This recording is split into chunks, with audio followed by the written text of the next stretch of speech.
everyone, and welcome to episode 143.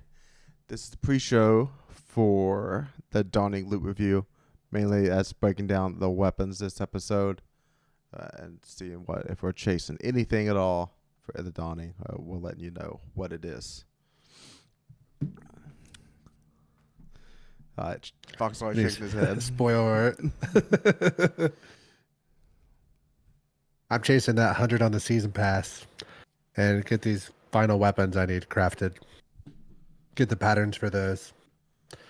Get that dungeon. I kind of like the dungeon. Yeah, dungeon's good. Just that loot That's was a little shining bit better. review for Mr. Not Ryan. I mean, it's not as good as the first, as like Shattered Throne or anything, but it's good.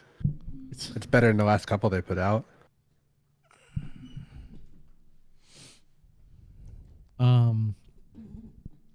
I watched a video this morning. A guy solo flawless, the most recent dungeon in 10 minutes 48. Was he doing BITCHSHIT the whole time, or was he actually he going beats through every it? boss? Unreal. Was he on? He smashes every boss. It's not like a skip. Yep. Yeah. But Berserker Titan and like using With, the Navigator. loadout system to quick switch a bunch of stuff. It was awesome to watch. I'm like, I will never make this happen, but it's awesome. Watching the sheer amount of damage. I'm like, if I can do this at like with half the ability, I could out DPS Ryan and Jared. Easy. Without shooting a shot. Unreal. So I'm gonna practice.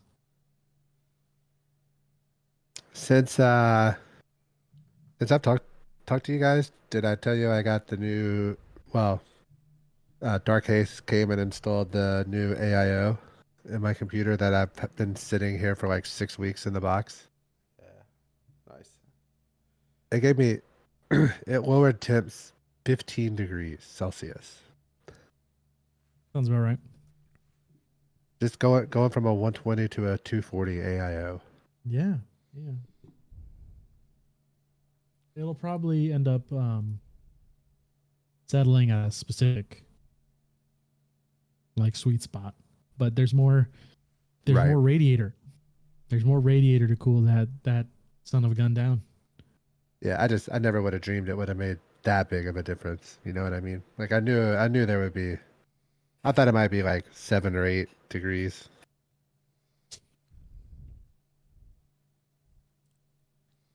I would imagine the change to a 360 then at that point would be less. Right. Mm-hmm. Yeah, because this one's doubling, and a 360 is just 1.5 times for the surface area. Yeah. Right. Yeah, a 360 wouldn't fit in this case. And this is a big freaking case. Like to fit a 360, you pretty much have to front mount that thing, I'm pretty sure. I was debating on a 480 for this one. You make it work, or whatever it is. What kind of case do you have?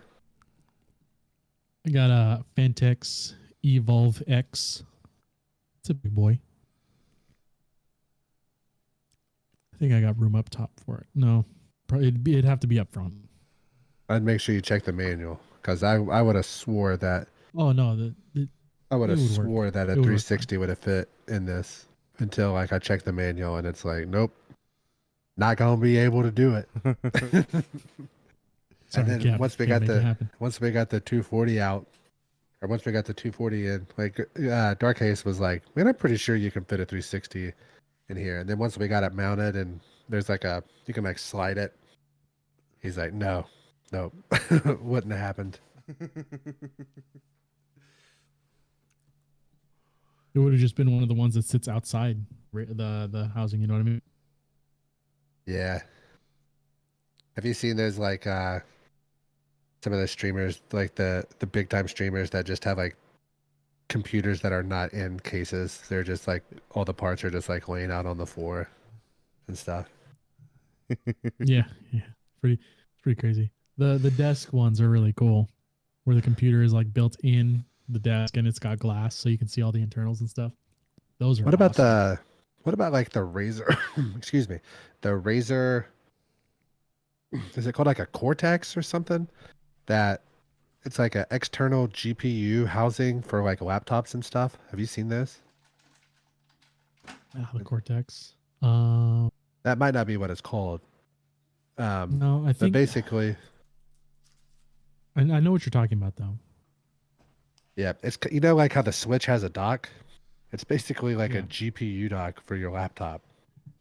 Yeah. I mean, depending on how it plugs into the computer, because like my GPU is not plugged directly into the motherboard. It's got a Like the vertical mount or whatever on it. yeah, Like it's got a vertical mount, so it's attached by a riser cable Mhm. is what they are. So I mean, as long as it's a Gen 4 cable, I think you'll be okay. But I don't know how. I don't know if it goes into like a USB-C or It what probably has to that be one of those that like plugs into. USB-C or Thunderbolt. I can't imagine you're just rocking into something else other than that. Yeah.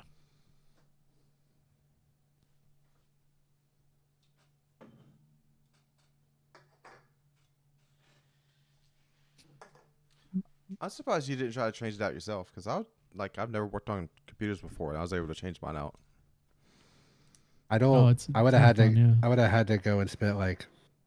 I would have had to went and bought tools and stuff, Mm-hmm. and it Oh, was one of those like. Honestly, if you guys want to know the God's honest truth, I was afraid that whenever I did it, Windows was going to update all my sound settings again, and I'm so freaking tired of messing and with what this about microphone. someone else doing it for you? Would Well, at would least not do then. that. Well, no. I meant like I was putting it off from doing it because it's literally sat in a box, arm's length away since like probably 6 weeks.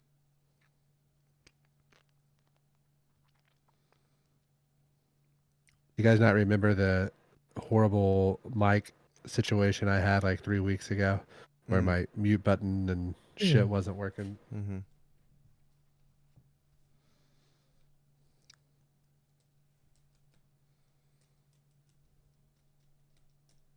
I wish I could just. What it is, there's just too many things that plug in that can take microphones or that have microphones attached between like cameras and webcams and interfaces and all this stuff has microphones attached and it always tries to grab those.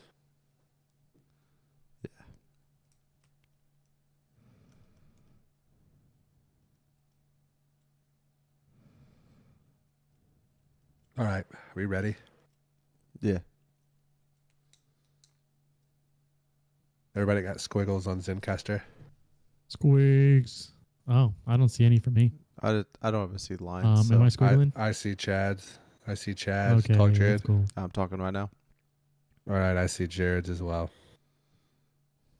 Oh boy. All right, 125 over under. No shenanigans. No shenanigans. Uh huh. Yeah. No shenanigans.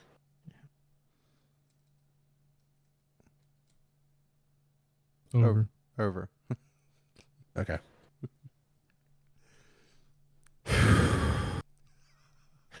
Gonna sound like the end of those car commercials where they read all those terms and conditions. Click the button. Eyes up, Guardians. We are live for episode 143 of the Conqueror's Corner podcast. Today is Friday, December the 14th. I am the Destiny bad boy, not Ryan Fox. And I am here with my fire team, who all of you know by now. Jared. Hey everyone, the Daunting has kicked off, and we're going to be breaking down the weapons this episode. So stick around to see if there's any loot to chase. and the chronicler himself, chadocero.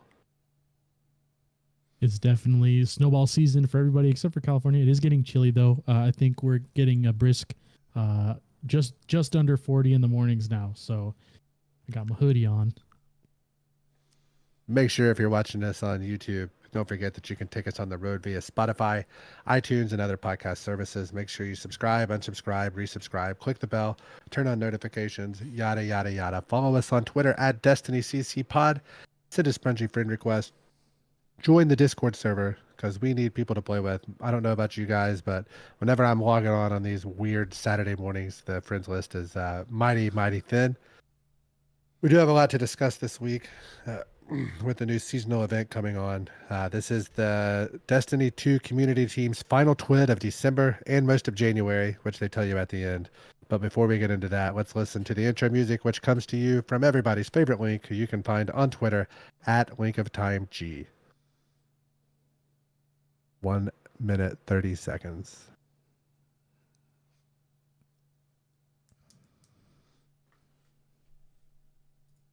If I would have said 130, would you guys have said over or under?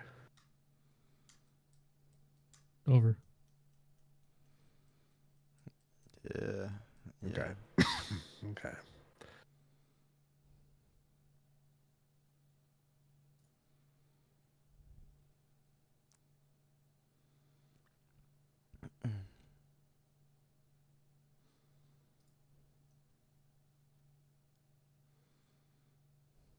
Clicking it.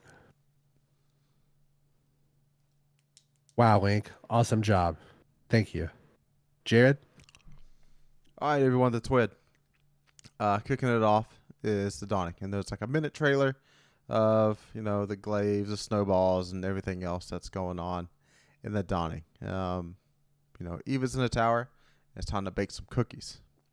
But before we started baking cookies in the game, people started baking cookies IRL or bread or cupcakes and just any other desserts, and was decorating them with some kind of Bungie theme linked to them, and they got featured in the twid, and they got a nice cool emblem to go along with it. One of them somebody put into 13th wish and decorated the tops of cupcakes with the wish symbols. That was really cool. They had little Elixir baby looking cookies with icing on top. The ghost shell that was like found on the ground. So there's some pretty creative stuff out there. And props to those people for decorating so early before the Dawning actually kicked off to try to get this emblem. Hey, can I say something? This is going to sound very hater. Aliathus, Alythas. That must be your Bungie name there. I don't feel like you deserve. I feel like I could have knocked Aliathus out of their emblem here. That I think I could have done a better cake than that. And you did it, so you won it. I didn't do it. I'm just talking. But if I decided to make a cake, I think I could take your spot. So you're welcome. Yeah,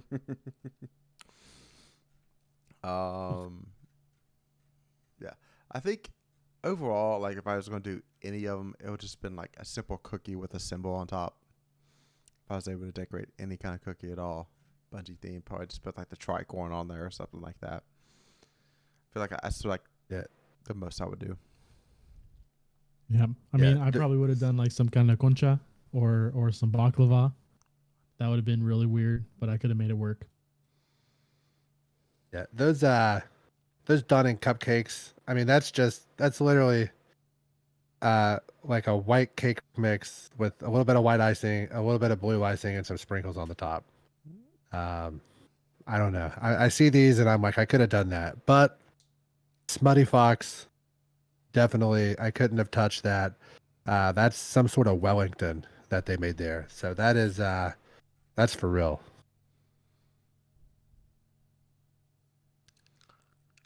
That beef Wellington, that's not something I've probably had much in my life, but well, if ever. No, but it is delicious every time. I've had it exactly once at Hell's Kitchen. I think they opened up a Hell's Kitchen here. I don't know how Dude, far you away from you have it to is, go. but I'm like, No matter what. exactly. Well, I mean, when are you coming, Ryan? I'll take you. My wife finds out there's a leave your Hell's wife Kitchen here. there. We watched Hell's Kitchen before I recorded this, so we're big Gordon Ramsay people. So she finds out there's a Hell's Kitchen and that zoo. I'm not going to be able to keep her away. Oh, the zoo's great. Oh yeah, okay, so it's in northern San Diego. Yeah, there it is. Found it. I'll send the link to your wife. All right, moving on. Fireteam Finder, it's still going to be in beta moving forward, but Bungie wanted to shine some light onto what actually people are using it for as of right now. 43% of activities found in LFG are doing the dungeon, or doing dungeons. That makes sense. New dungeon came out. Most people get in there to do that. 26.5% are getting in there and doing raids, and then 21% are doing free roam, just probably bounty stacking and just going into lost sectors and patrol and just getting that XP up. It's like the seventh ring of hell. Just fire team finding a group of 2 other people to go run around a planet aimlessly.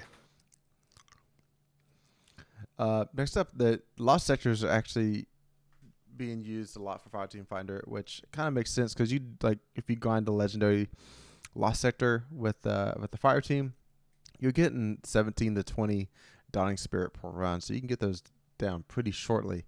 So like Alphion's Rest is having an 84% clearance rate with Firefinder groups, so it's like so people are just grouping up and going through those pretty easily. So I didn't even think about that. yeah, we Good did idea. that. We did that one Dawning, Chad, but it's been Yeah, a yeah. while. We got that lost sector on Europa down to like 2 minutes, consistent. Yep. All right. Next up is a year of giving. So basically, this is a little summary of what Bungie was able to accomplish and the community was able to accomplish and raising money for others.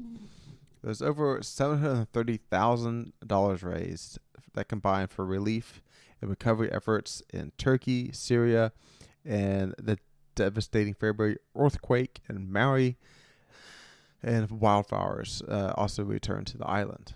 So props to the community for that. 47 wishes was granted for Make-A-Wish so far this year. And then they have 3 new partner organizations onboarded into the Little Lights program beginning now they have 14 across the globe. So Bungie's not just making video games, they're actually still reaching out and doing stuff for the community and relief funds. That is probably the best part about Bungie. Like as much as they've always been pretty good about giving back and things. So yeah, and it sounds like that's going to continue to move forward. And I think at one point here it says in January is kicking off Games to Give or something like that. Some other charity events going to kick off whenever we return in January back to gaming. All right. Next up, we have some stats here, just some overall that happened throughout the year. So the crafting, remember anybody could glitch guns when they do crafted weapons. There was 2.8 million weapons crafted during that, with almost 600,000 of them being the Amit AR2. Still waiting for my emblem for holding out and not crafting one of those right. one of those weapons. So quota's end. There was 16.4 million attempts and by 1.1 million guardians, and there was 6.2 clears by 690,000 guardians. So clearance rate there, you're looking at that. That's just around, that's the high 60s. If any random player tries to go complete quotas in with the team, so pretty great. Which that rate's been out now for 4 months. So the 1.6 guardians to tip, that means that's a pretty good player pool. Logging in and giving it a try. Rooted. Yes. I was surprised when I saw that one because it was. I actually thought it would be closer to Root of Nightmares than it was. I thought it would be higher. But the good part about it was the clearance rate was at a much higher percentage than Root of Nightmares. Yeah. And people thought Root of Nightmares was the easiest raid of all time. The only they thought was going to beat it was Crota before it came out.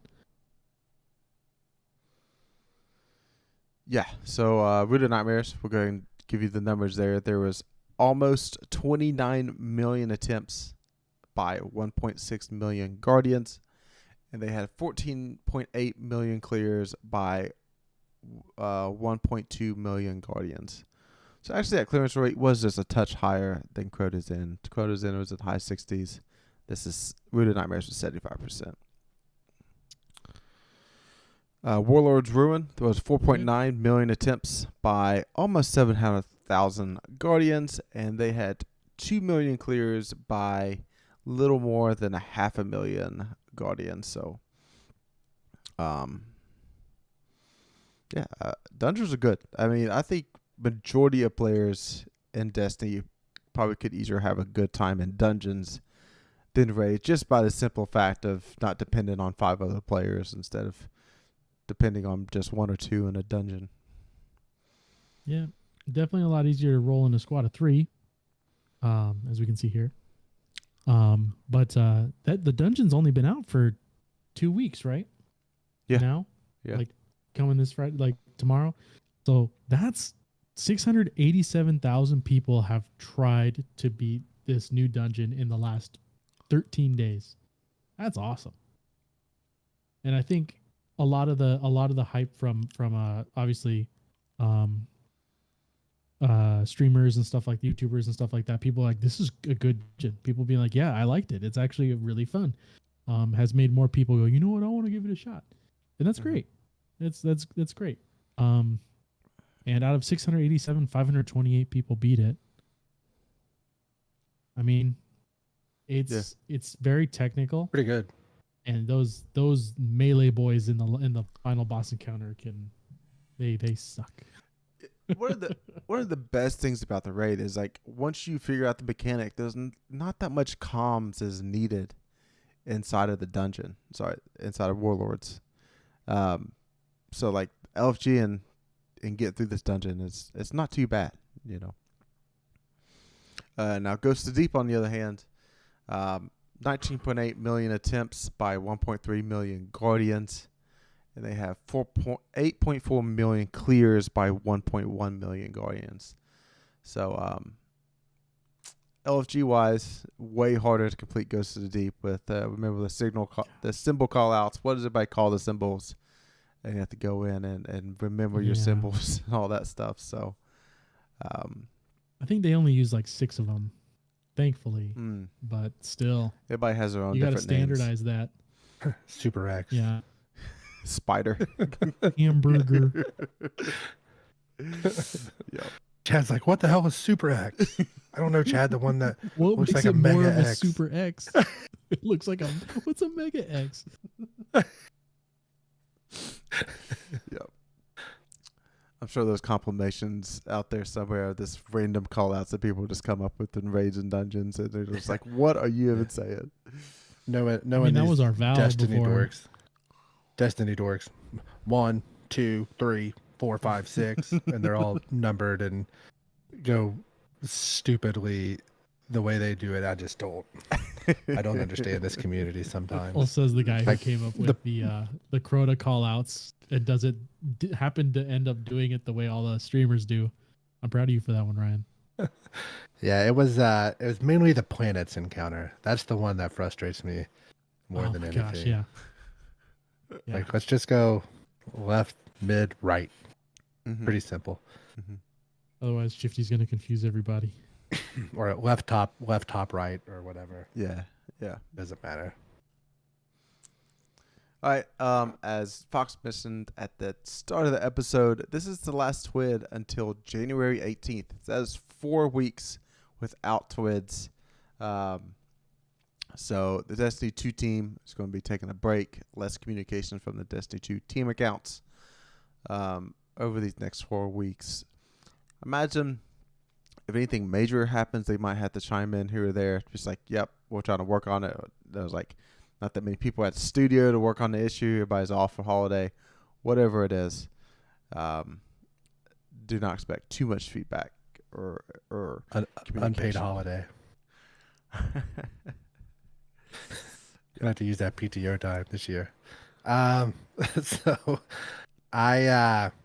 is this the closest we're gonna get to like the Spotify Wrapped?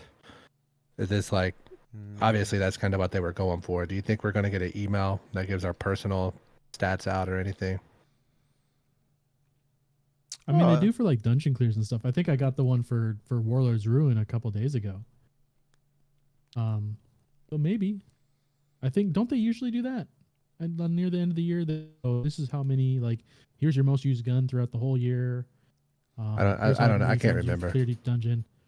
I'm pretty sure they do that for us. So. They usually do that lead into the big expansion, don't they? Oh, I think you're right there. I think you're like through this last expansion. This is what you've like done. Towards the end of the final season of the expansion. Yeah, that makes more sense. That sounds right. All right. I think that takes us to the end of the TWID. I don't know. Gonna be honest with you.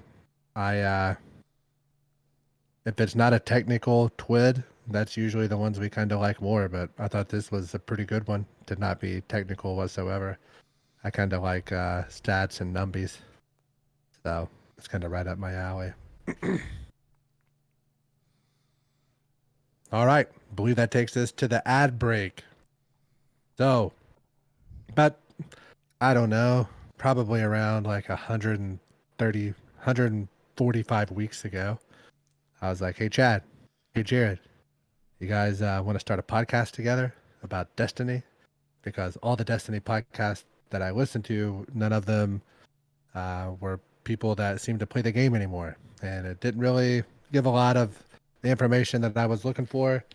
And instead of complaining about the problem, I decided I was going to take some action and recruit my two favorite Destiny people that I know to come in.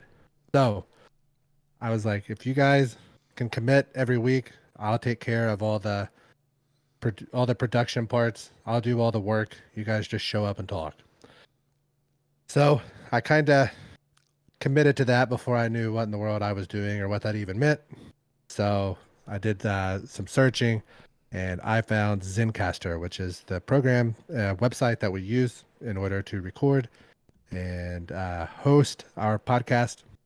Super cool.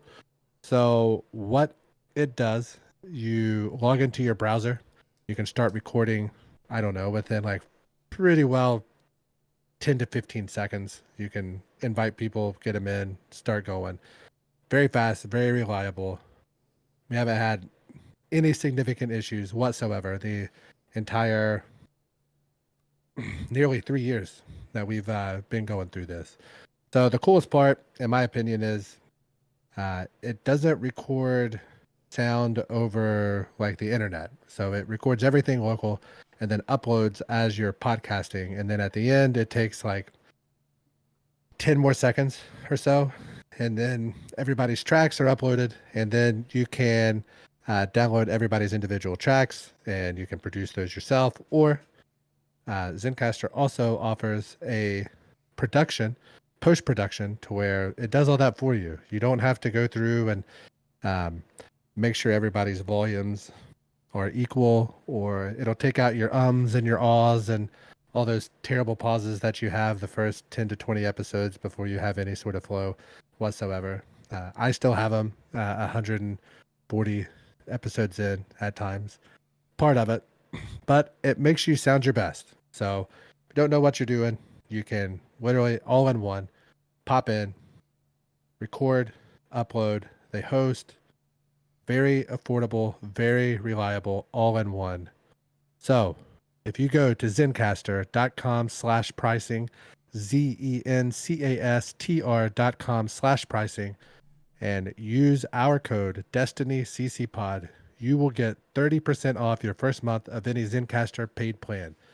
And this is going to give you the same easy experience that we have for all your podcasting and content needs. Share your story, tweet at us, and let us know, like, hey, here's the podcast we used.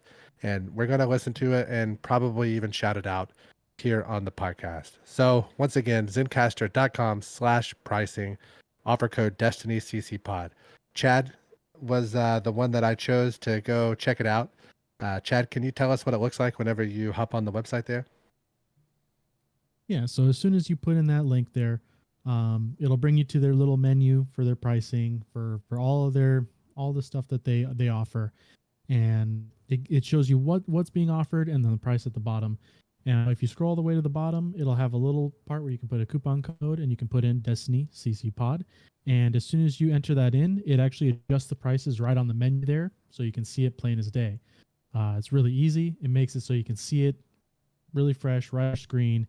And you don't have to wait till you get all the way through putting in any kind of credit card information or anything like that. You can see it right off the bat. Also, they take PayPal, which is pretty sweet if you're like me. I use a lot of PayPal, especially online. So, yeah. So, Zencastr, ZENCASTR.com/pricing. Use our code DestinyCCPod. Thank you, Zencastr.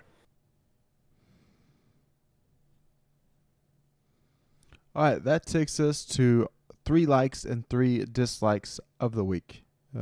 Each one of us give us something like and something dislike if it's happened to us this week. It could be in-game, IRL. We just, a little bit of riff on what happened here to us.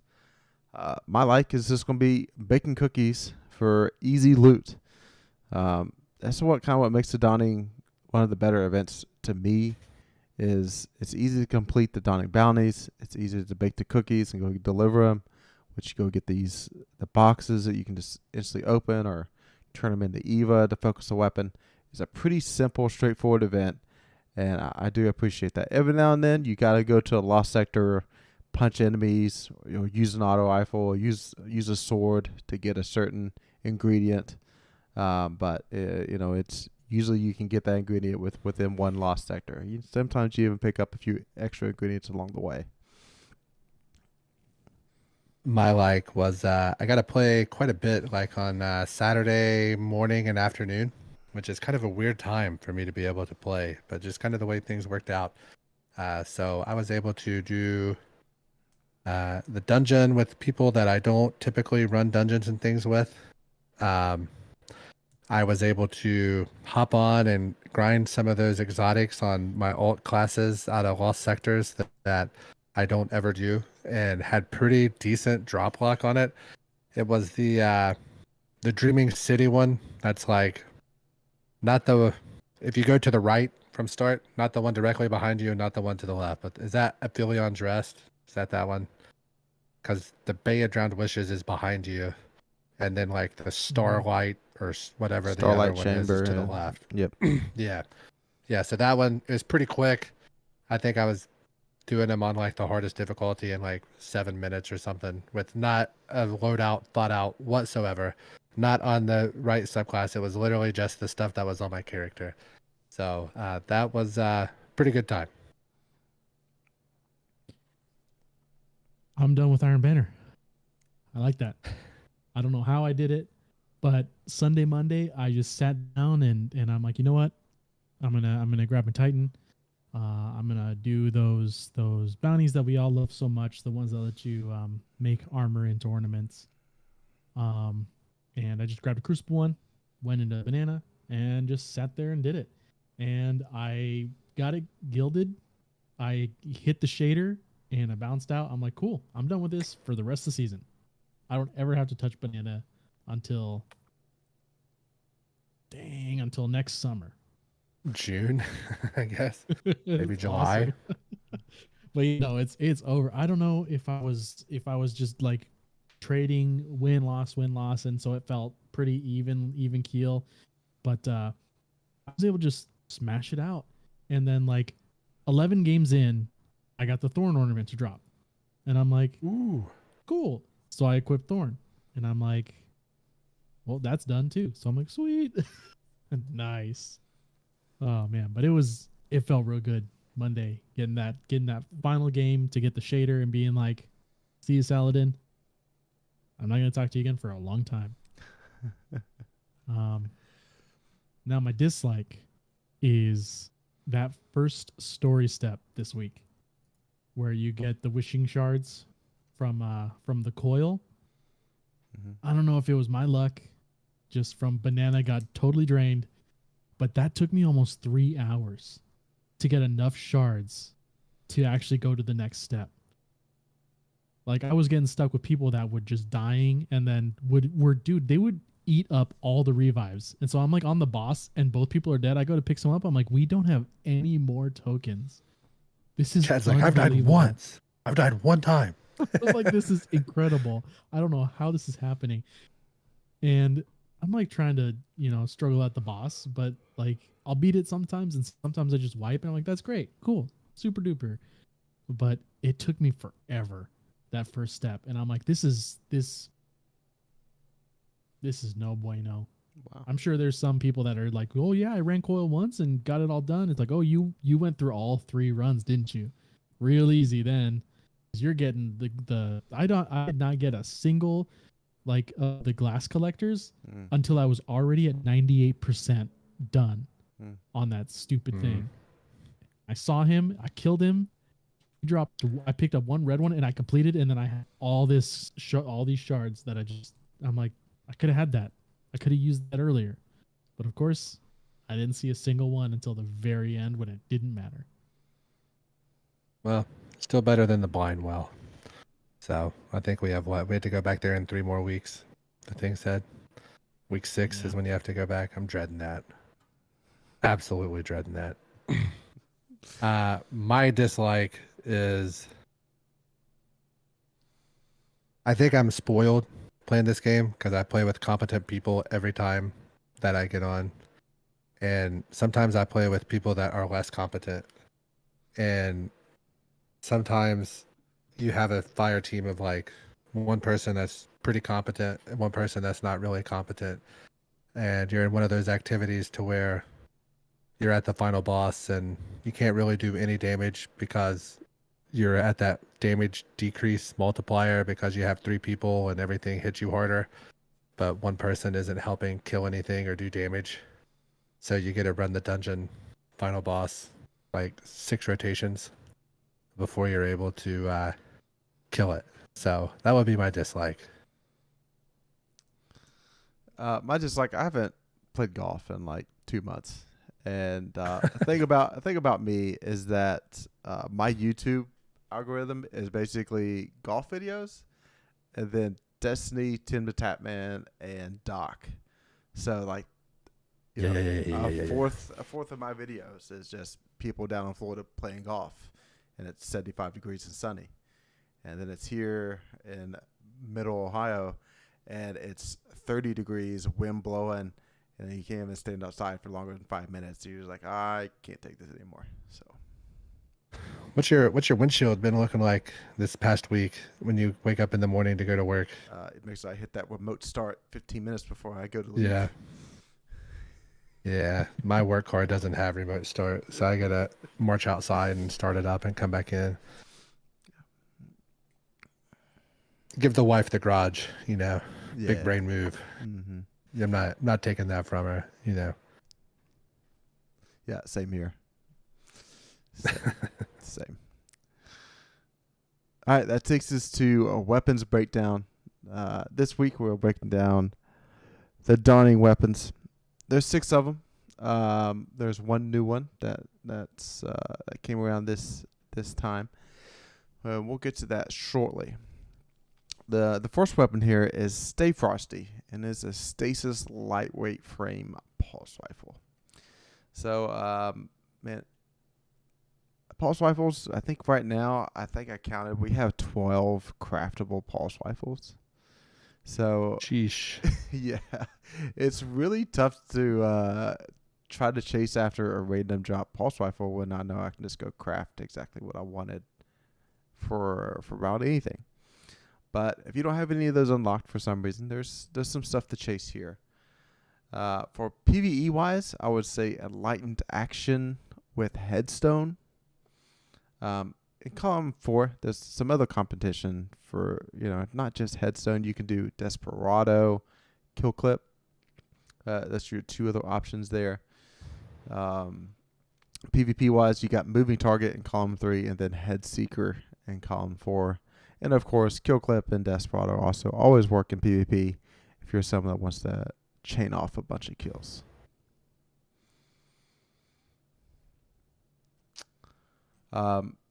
Finally, this recoil direction of this pulse rifle is 55. So arrowhead break will bring it up to 85. So 85 is pretty great as is. And then if you want to throw on counterbalance stock, also that gets you to a recoil direction of 100. So you can get this pulse rifle feeling pretty good if you wanted to. All right, next up is Cold Front. Cold Front is a kinetic aggressive frame SMG with absolute dog water stability. Stability is at 7 out of the gate for this weapon. So you need to help yourself with stability at all costs here. All right, with that barrel and mag. Yeah. So PvE, I'm looking at rewind rounds with Frenzy or Rampage or One for All. And then PvP, this is not an SMG I recommend for PvP because of that stability being so low. But column 3, you would need Tap the Trigger. And then I would just say Rangefinder for that added stability, zoom in feel with it. Listen, how are they going to make a weapon called Cold Front that's in a SMG and it not be a stasis? Yeah. A stasis weapon. It just doesn't make sense sometimes. Of course, I think they made that gun before stasis even existed, but have 2 versions they've of remade. They've re-added stuff to it. Yeah, I think this is the 3rd time around for it. Yeah, I don't think it had rewind rounds last year. No, it didn't. All right. Next up is the new glaive, Albedo Wing, which is an arc glaive. This is Fox. You just brought it up with Cold Front. We have freaking stasis snow event, and the new glaive you're adding isn't even stasis. Right. What are we doing here, folks? But it's an aggressive frame glaive. So it has a new perk, Beacon Rounds in column 3. So if I keep any of these glaives, I want Beacon Rounds in column 3 from me. And then I guess in column 4, I'll probably go high impact reserves, but you could probably convince me for attrition orbs or close to melee for a glaive. But it's a glaive, so it's right behind sidearms for me.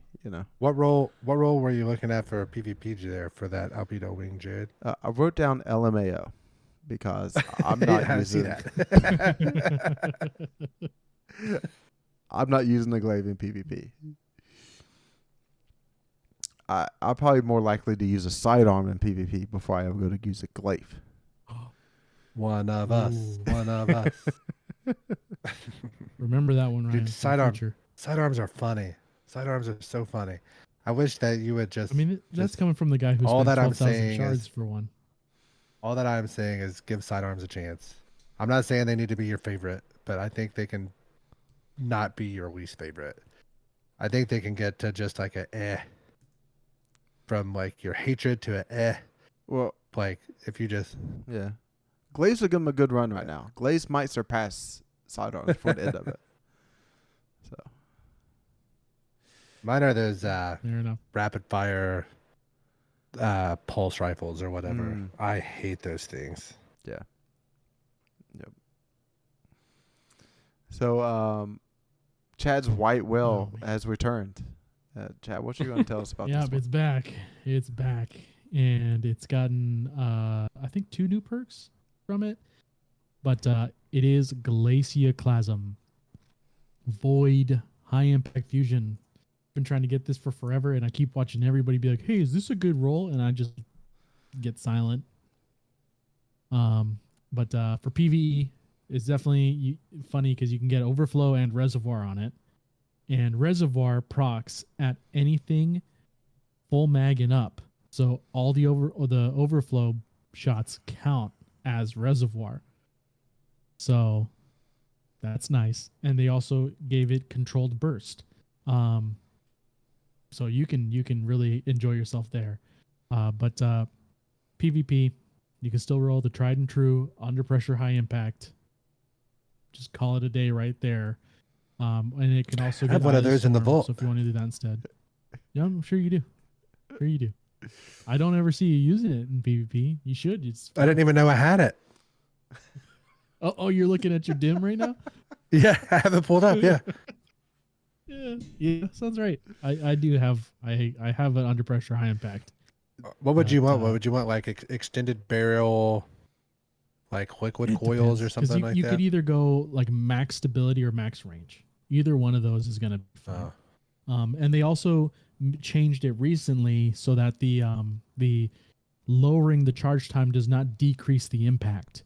So higher or lower the charge, so that the charge time masterwork is actually a benefit. Because it used to be if you decrease your charge time, you decrease your damage. So now that's not the case. So technically, you could take this 1 second charge time, just man cannon shot, like long range shotgun, and turn it into a 0.9 seconds charge time.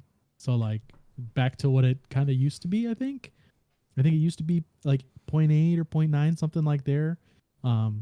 So it doesn't feel as like you're trying to start pushing a car.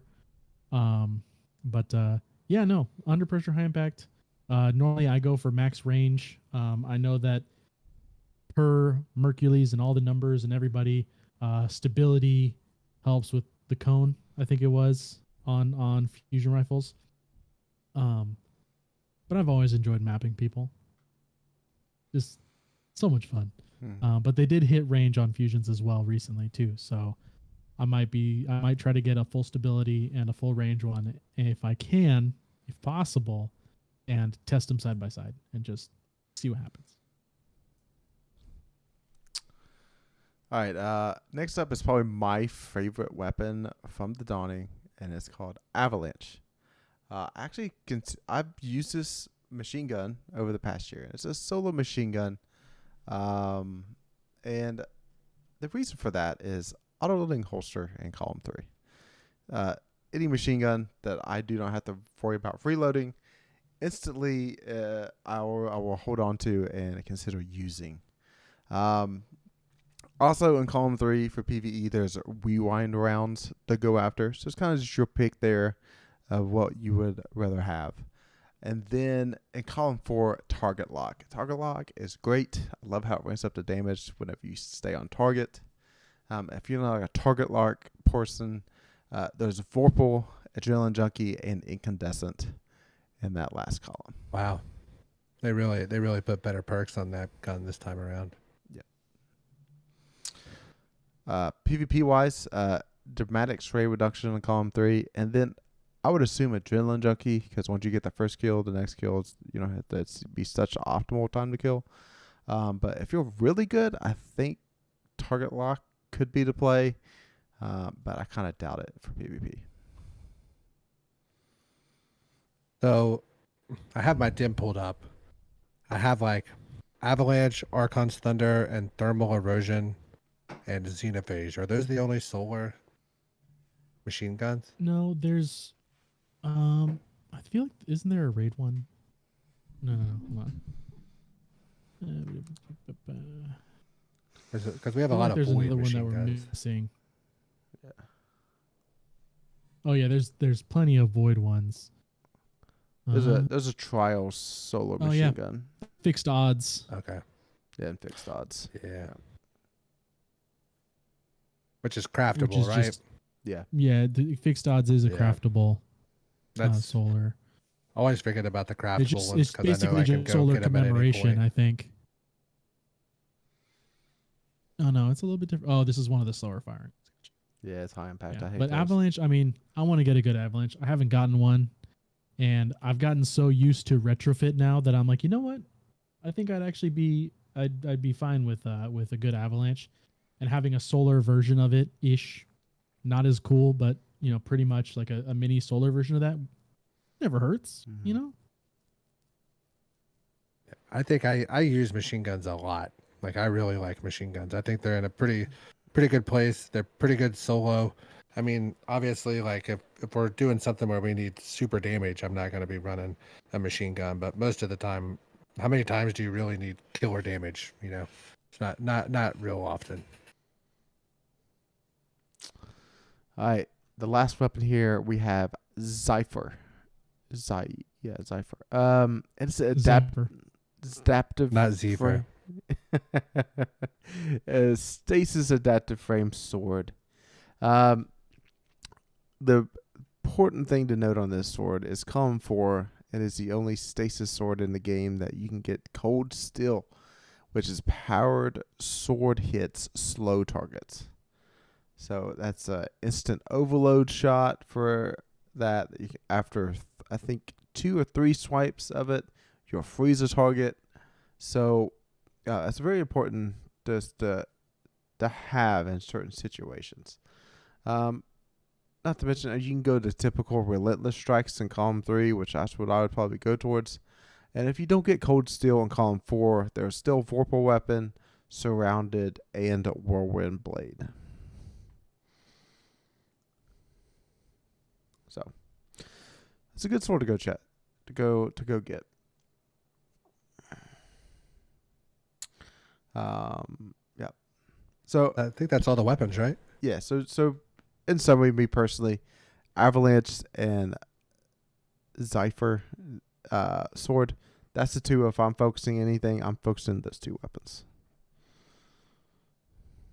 And then I'm probably going Avalanche. Probably just Avalanche. Gonna be honest with you, the old Zypher. I've had one of those with that roll for at least 1 year, maybe 2 years, and it's still at 1600. So never really used it. I think like the use case for it's going to be pretty situational. And by pretty situational, I mean very situational. So, but if you're one of those people that you need stasis kills, heavy weapon, like rapid heavy weapon kills and sword kills, you can just put that on and crank all 3 of those out pretty quick.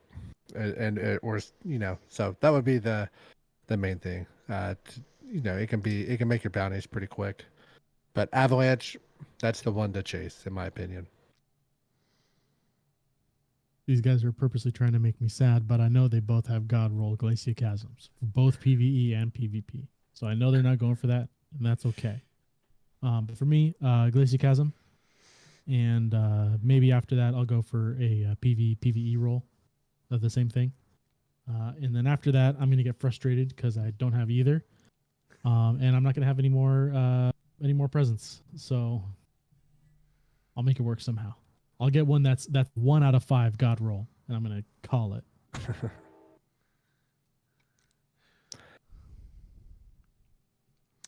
So All right. I think that takes us to the gambling corner. Gambling corner is probably my favorite segment of the podcast. Each season we start with 10,000 imaginary glimmer, and there is a train passing near my house. So if you hear that, I apologize. So 10,000 imaginary glimmer. Each week we make a bet on things in and around Destiny.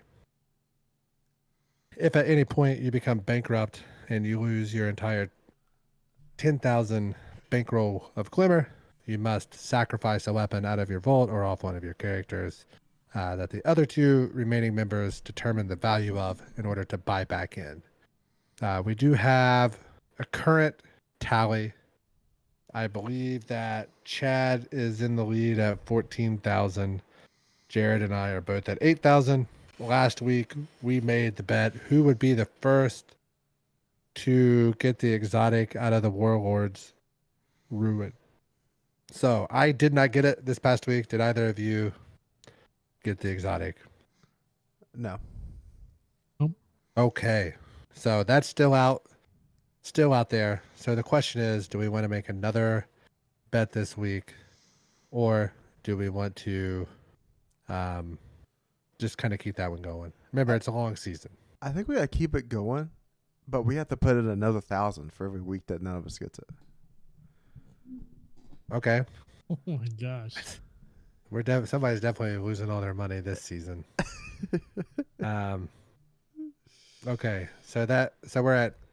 Did we do 1,000 or 2,000 on the? We did 1,000 last week. On the exotic. Okay, Yeah. so now we're 2,000 in for the exotic. Yeah.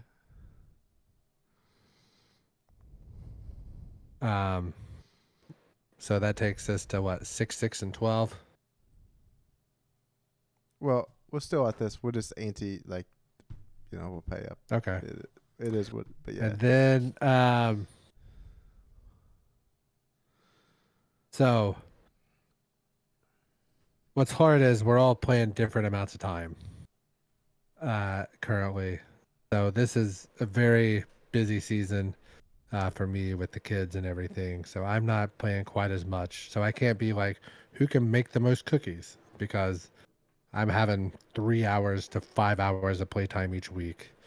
And there's sometimes Chad puts that out. Chad already completed Iron Banner.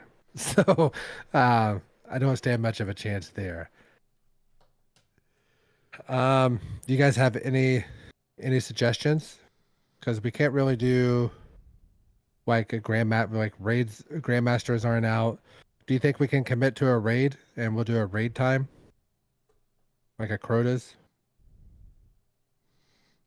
I would love for that to actually happen, but I have, this time of year is tough. Not only for you, but like, even it's somebody like me, and just like people traveling a lot too. Yeah. I know, especially with the Festivus party coming up next weekend. So, Yep. I think. How about this? How about we do a raid? Mm-hmm. If it doesn't get done, we'll push it to next week and then go from there. Okay. Okay. All right. Chad, you good with that? Yeah. So it's going to be, what is it? What's the closest to full time? So let's do time on raid, and that's from like the time we fly in until like the time on the come in player screen. So, okay, time on the screen. Gotcha. Oop. Chad has to go first because he's beating the ass off of both of us. Yeah. And okay, so and we're going to be doing Crota, or Yes. time on next Crota raid. Sheesh. It really depends, because sometimes we get in like a good run where we do lanterns first try. I know. It all depends on lantern. Jared or I start getting frustrated 2 wipes in because we're like, why is this happening? Why are we dying right now? We have like completely killed a run on the bridge encounter once or twice as well. Just killed the time. Or yeah, I can definitely I attribute that to people being in a spot they've never been in and saying that they've always been there.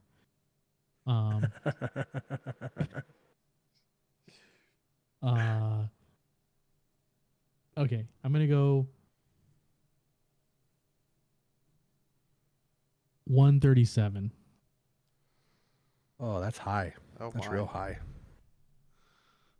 Fox, did I go first before you last time, or did you go before me?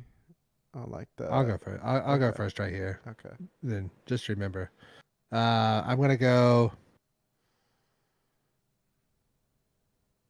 an hour even, 1 hour even. Okay. I'm gonna go. I'm just gonna go 59 minutes and 59 seconds. Okay. Sabotage. What did Mr. Not Ryan say again? I said 1 hour even. Because usually we're at like 40. On a good run, we're at like 48, right? 45, 48. So it would be a shame if something happened and we made it real far in that lantern encounter and just couldn't complete it on that first try. Yeah. Well, it wipes you, so it doesn't add too much time. Yeah. Might have to stop and do some stretches, or kid might need help or something, during that part. It happens. It No, happens. I would never Draymond Green the integrity of this sport that we have here. So, all right, I believe that takes us to the war. Chad, what do you have for us this week? Oh boy. So today we're gonna be getting into lore from the stuff on the season pass. So there are 3 different things. There's a sparrow, there is a ghost shell, and the dragon's breath exotic, which has different lore than it did in D1. But we will start off on the sparrow. So the sparrow Nostos. Aramis anchored her ketch on the shadowed side of an asteroid and cut the engines. She gazed out the viewpoint at a wrecked House of Wolves ketch lying half buried under the rubble of the tangled shore. Her reverie was broken by Calaxis, her lieutenant. Aramis, Cal, your plan is working. The vandal chittered gleefully. A reef patrol is inbound, sweeping for nests. If we board them quickly, we can take the ship intact. No, Aramis replied, still gazing out the viewpoint. Let them pass. It's a Corsair patrol vessel, Calixtus insisted, his chitter staccato with frustration. Even a scrap it's worth, let them pass, Aramis thundered, whirling to face the vandal. The time of the ship's stealer has gone. All that matters now is where we are when the end arrives. The Kell of Darkness activated her transmat, leaving a frustrated Calaxis alone on the bridge. Aramis rematerialized in the wrecked House of Wolves ketch. The walls of the ship were pitted by bullet holes and desiccated hive growths. Only Hive and Lightbearers had dared to enter since it was shot down during the Reef Wars. She shook her head. What a waste. She stepped over Thrall and Acolyte corpses, picking her way carefully to the ship's navigation. Once inside, she opened an access panel and pulled out Cetri's old data core. She shifted through the archives until she found it. A detailed map of Reese, the Elixni homeworld. It was the same map that Aramis's mate, Atheris, had followed out of Sol. It even included the habitable zones she'd tapped as potential landing sites. By now, Atheris might be Kell of her own settlement, living happily alongside their grown hatchlings, or they might all be long dead. In truth, Aramis hadn't wondered at either possibility for decades. But ever since she saw the witness disappear into its portal, Aramis could think of little else. All her prior aspirations were made suddenly small. Elixni solidarity, revenge against the traveler, enmity with humans. They were all irrelevant. If a second whirlwind was her fate, Aramis would suffer it as she had the first, with Atheris by her side. And the ghost, the anthemic invocation shell. Trin digs through what is left of the twisted insides of a derailed cargo liner, her knuckles singed and bloody from contact with hot wires and ragged edges. Her ghost, Shakto, illuminates the solid surface of a newly revealed metal crate marked with a tiny sigil with his flashlight. Is that it? As Spider described, I'm surprised it's still in one piece. Trin places a palm on the metal, tensing. The darkness pours from within her, freezing the crate and shattering its hinges. Someone will notice that, says Shakto in hushed alarm, but Trin's not listening. After a few blessed weeks of silence, War's voice had begun to corkscrew itself through her mind once more. She pries the lid off the crate, hopeful that soon she may be rid of War's driving whips. Inside is a single bone. This is not a whim or an egg. Spider said, "It's an Amkara bone," Shakto exclaims. "This could work." Trin's fingertips drag across the bone's pitted surface. She hears a whisper, a slithering panacea for War's screams. Someone is coming, Shakto warns, suddenly at attention. He peeks at the top hatch of the derailed train, now on its side. Trin breaks from her trance. What? Who else knows? Shakto decompiles as Trin stands. Could be anyone, maybe someone else following Spider's rumor. Either way, they're coming from the north. Trin draws her Elixni-style cutlass from its scabbard, deftly exits and moves behind the car, listening closely. Soon she hears light footsteps. Trin waits for them to get close, then springs from behind the train, putting blade to a chest. An Exa hunter stands before her. They size each other up. I'm Galen 4, and you got 2 wire rifles trained on your back, so I'd suggest putting that sword down. Before Trin can respond, 2 Elixni marked with house light sigils run towards them. One shouts Trin's name and throws her arms around the warlock. Vinris, Shakto shouts after he recompiles, dancing around them. Galen turns to the second, larger Elixni. Why didn't you tell me you 2 knew her? Guardian's so paranoid. Makes for good entertainment. Nivix croaks in Elixni, then shrugs. Also, ode Trin prank. Trin gives Nivix a dirty look.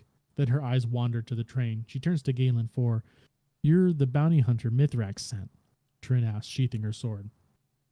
Mithrax and Spider both want that Ahamkara bone, but I need it, so who gets it? Nivix steps forward, swapping to human speech. Mithrax ordered it destroyed or given to Dreaming City. But for you, old friend, he assesses his compatriots and slings his wire rifle over his shoulder. Captain Nivix will look other way. Missing almost the same as destroyed.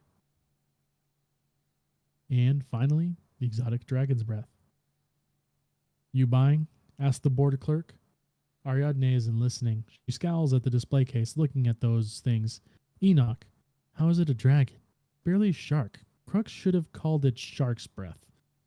Shark's breath doesn't sound dangerous, unless you're underwater, I guess, Enoch says at his side. Marcus studies the case. Exactly. While my dragon has been legally recognized as cool, Ariadne points at the gleaming crimson dragon painted along the side of her sparrow. No contest. Could be a contest, Marcus says. He looks at the clerk. Do you do samples? Ariadne's eyes light up. 20 minutes later, at the city's outskirts with waivers signed, Enoch hoists the rocket launcher onto his shoulder. Its shark face grins at Ariadne. You can do it, says Dee. G and the ghost hover above the group, ready to record. Ari, you got 5 seconds head start, so you better gun it, Marcus says, and go. Ariadne's sparrow screeches away as Enoch counts, fires, and lowers the rocket launcher. You really think this race Gris can win? Enoch says. The rocket arcs towards her, bright in the sky. Marcus leans in and claps his shoulder. Not a chance. A ball of flame rises from the landscape as the rocket impacts the sparrow. Now that's cinema, Dee says, satisfied. It's nice to know that in the canon of the game, Guardians killing each other with stuff for just stupidity's sake is just a thing. Hey, can we test this rocket out? On what? On me. I'm going to see if I can outrace it.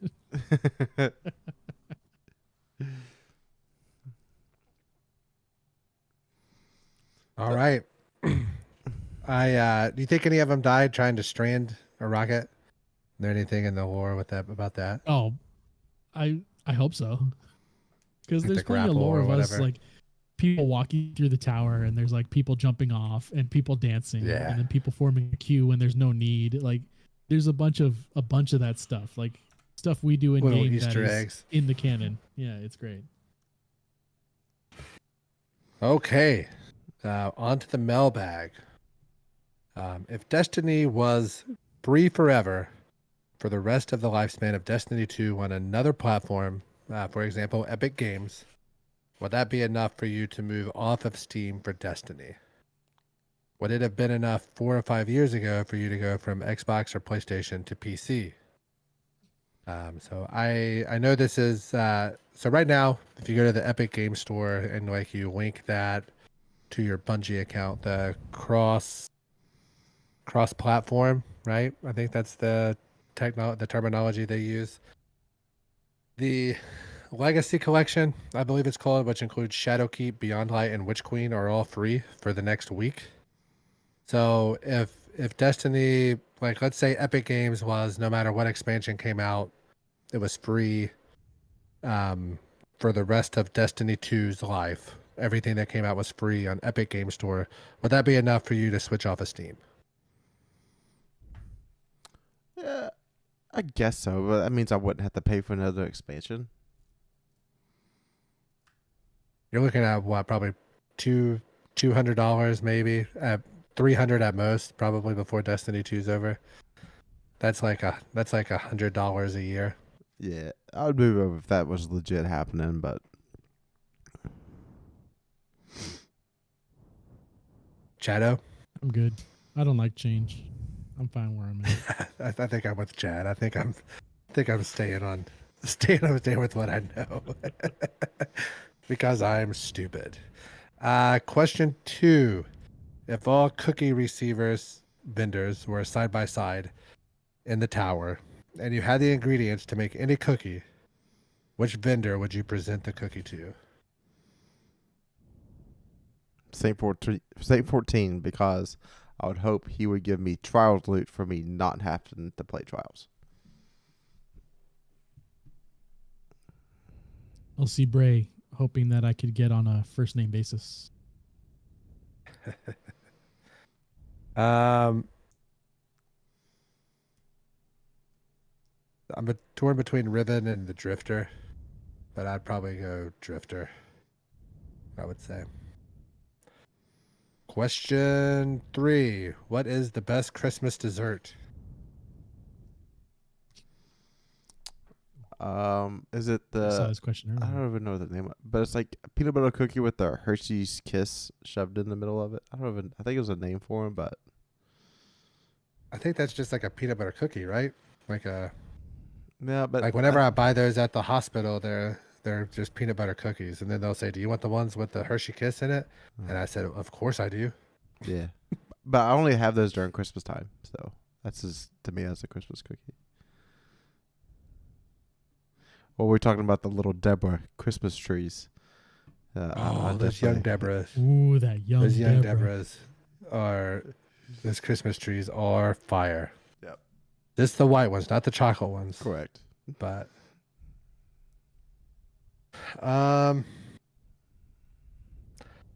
so when I think of Christmas, excuse me, when I think of Christmas, I think of peanut butter fudge because my grandma always makes peanut butter fudge, and Ooh. it's my favorite thing on the planet.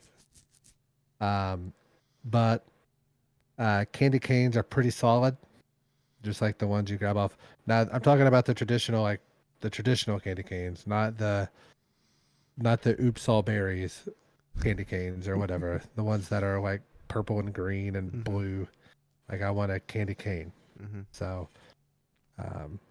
with a small shout out to like those the cookies that come in the tin. Oh, Like the sewing you kit open up ones? the tin. Yeah, yep. That's the ones That's that the they ones, yeah. are. They shortbread cookies? Is that what they're called? Yeah, they're shortbread, and some of them have the really big granules of sugar on them. Yeah. Yeah. All right. For me, I'm gonna go with some champurrado and a concha. Sitting there, early Christmas morning. Presents were open the night before because that's how Mexicans do it. Just hanging out with the family around the tree, enjoying yourself with a nice glass of champurrado and some pan dulce. The best.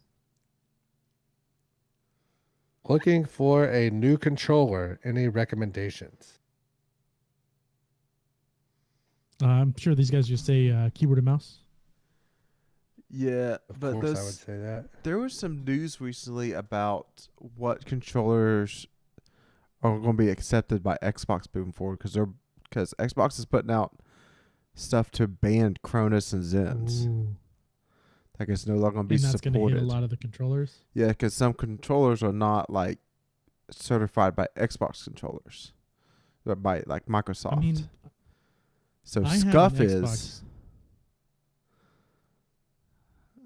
So like I would do like a Scuff controller or like the Xbox Elite controller. So Yeah. for all my controller games, which is basically like Final Fantasy or like God of War, those like action RPG games, I use the Xbox Elite Series 2 controller. However, I have been seeing these, and you'll understand why. I can't remember if it's Battle Creek or Beaver Creek controllers. I remember they're named after like the Halo map. But they look pretty sweet, and I've been seeing some people like tweet about them and stuff about these custom controllers. I don't know what's great about them, but I've noticed that they're kind of starting to pick up amongst some of the influencers. So they maybe just put all their money on marketing. Maybe, I don't know. But I would look into those to see how they are. I'll just be aware. Just double check if you're playing a first-person shooter. Make sure that those are actually accepted and able to be used for that first-person shooter. They're not banned. Yeah, because that would be terrible to get like hardware banned to where like your entire Xbox can't go onto Xbox Live anymore because of a controller that you use. Yeah, you can't. nightmare. Yeah, you can't go wrong with the Elite controllers. They're really nice. I know I had the Series 1. The rubber grips started coming off. I bought like a pack to replace those with different rubber grips. Those started coming off. Basically, the adhesive wasn't ever tested to correctly be the heat that the controller gets for people with like hands, like the heat that comes from the palm of your hands. So the Series 2, it's not an adhesive. It's like a textured plastic type deal, which works out pretty well. The main gripe, if something's going to break on it, it's going to be those the left bumper and the right bumper, because they're just crappily constructed in every Xbox controller since the Xbox 360, for sure. Because I've repaired 3 or 4 over the time, like between Halo control. They're always like the custom like Halo controllers or Gears of War controllers or something. Like just the normal $60 white Xbox controller, like I'll toss those. Like I don't really care about those. But if it's like some special paint job or something, I'm going to try to fix it. So that would be the main ones that I would look at. The scuffs. Jared, didn't your wife maybe have a scuff controller, or does she have a scuff controller? She did, but she had like I think it's more like a generation or 2 generations before what's out now. So there was a lot of stick drift issues, but apparently they changed the magnet in the stick drift now. Like it's no longer a sensor, it's a magnet. So I haven't looked at controller details for a long time, but apparently it's got better. But my advice would be Logitech keyboard and mouse would be my advice for what controller to go with next. Chad, do you ever have stick drift issues? Are they still like as prevalent as they were? On the Switch, the Joy-Cons. Yeah, those Joy-Cons are bad. I'm surprised they haven't. Yep. Have they had a class action on those or anything? I'm not sure. I haven't gotten any money for it. Yeah.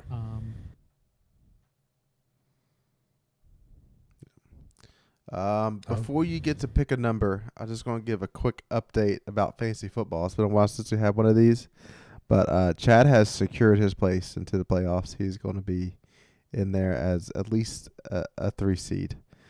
Yeah. What? Yep. That's not allowed. Yep. Navy, friend of the podcast, he has secured his way into the playoffs as a undefeated season so far, 14-0. Oh no! I don't think I've set my lineup in 6 weeks. Fox, you as of right now, you're in the playoffs. Playoff predictor says you have a 73% chance of making the playoffs. So I need to get in and set a lineup, huh? Yeah, and then myself, I'm at 99% chance of making the playoffs. I'm not yet secured, but pretty dang close. We can't let Navy go undefeated. That's the main thing that I care about. So here's the thing. Last season, I went undefeated all the way until the championship game and then lost because all my players set because they was in the last week, 2 weeks of the season or whatever. Yeah.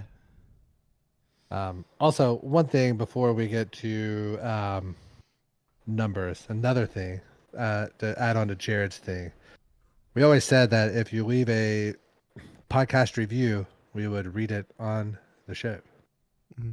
So I found one that came over a year ago that I never saw until now. from D1 Alpha Player, who says, 5 stars, great listen. These hosts have a good feel of what's going on in Destiny 2. You can clearly tell that they love to play the game. They praise Bungie when they get something right and provide feedback when the game needs improvement. They cover the entire game. That's the end of it. It doesn't say anything about anything else. No, I'm just teasing. It says they cover the entire game, and then in all caps, including war, exclamation point.